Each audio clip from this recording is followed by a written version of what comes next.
اب بعض لوگ آ کر کسی کو کہو نا کہ یار فلانے کے گھر سے چیزیں چوری ہو جاتی ہیں پتہ نہیں چلتا، اور نہیں کوئی بچے نے چوری کر لیتی ہے، ایسا ہی ہوتا ہے نا، شیطان ادھر آنے نہیں دیتا۔ صحابی سے بڑھ کر جس کے پاس نبی کی امانت ہے، قصہ سنا ہوا نا آپ نے، وہ واقعہ سنا ہوا نا حضرت ابو ہریرہ رضی اللہ عنہ کا،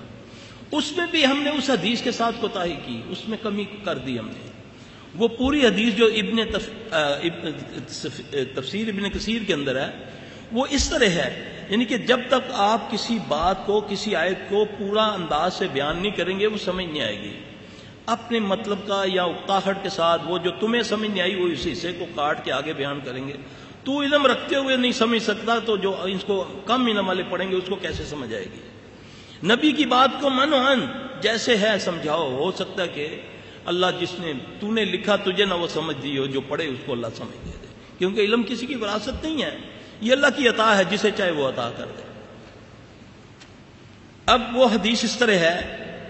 کہ ابو ہریرہ رضی اللہ عنہ کے پاس اللہ کے نبی نے امانتیں رکھوائیں جس میں فطرانہ اور صدقات تھے، تو وہ روزانہ پہرا تو صحیح دے رہے ہیں لیکن پریشان ہیں کہ مال کم ہوتا جا رہا ہے، بڑے پریشان ہیں۔ اللہ کے نبی کی خدمت میں حاضر ہوتے ہیں، عرض کرتے ہیں یا رسول اللہ صلی اللہ علیہ وسلم میں تو بڑی تنہائی سے دیتا ہوں، پہرا دیتا ہوں، مگر مجھے نہیں سمجھ آ رہی کہ مال کم ہوتا جا رہا ہے۔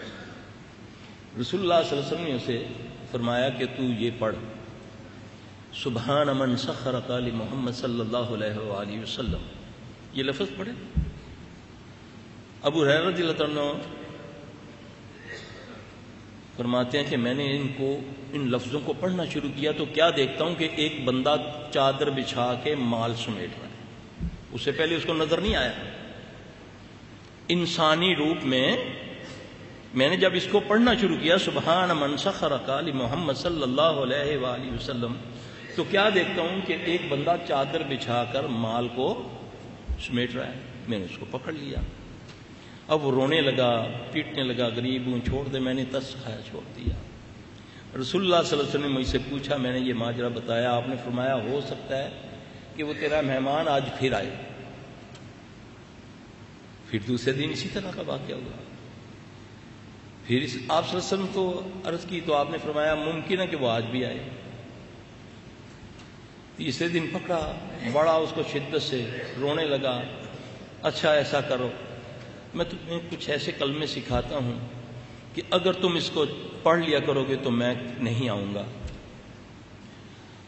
صحابی رسول نہیں پہچان سکے یہ ماجرا کیا ہے جب تک نبی رہنمائی نہیں فرما رہے۔ اس نے بولا تم آیت الکرسی پڑھ لیا کرو تو میں نہیں آؤں گا۔ یہ صحیح حدیث ہے، جانتے ہیں سارے، بڑی کامن ہے۔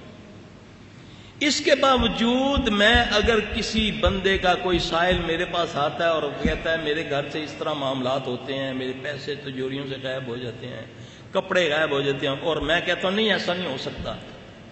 تو اس سے بڑی جہالت کیا ہوگی؟ اس کا علاج بھی بتا رہا ہے نبی صلی اللہ علیہ وسلم کے ذریعے ہمیں، وہ بتا بھی رہا ہے، اس کے سورسز بھی بتا رہا ہے کہ کس طریقے سے ایسے ہوتا ہے۔